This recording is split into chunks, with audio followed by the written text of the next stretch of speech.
Terima kasih pemirsa, Anda masih bersama kami di Liputan Metropolis. Menghindari lubang jalan, truk muatan 20 ton pinang terbalik di Jalan Lintas Timur Palembang, Jambi. Beruntung dari peristiwa ini tidak terjadi korban jiwa, namun menimbulkan kemacetan arus lalu lintas.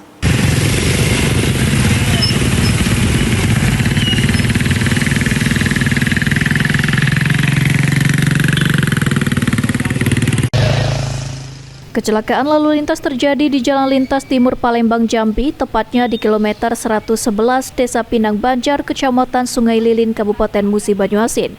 Akibat menghindari lubang jalan, truk muatan 20 ton pinang terbalik di Jalan Lintas Timur Palembang, Jambi.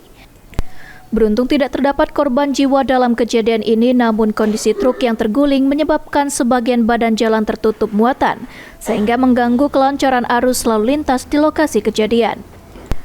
Atas kejadian tersebut, Satuan Lalu Lintas Polres Muba bersama petugas dari Pos Lantas Sukamaju segera mendatangi lokasi kejadian dan melakukan sejumlah tindakan pengamanan, termasuk mengatur lalu lintas dan mengevakuasi kendaraan dari badan jalan.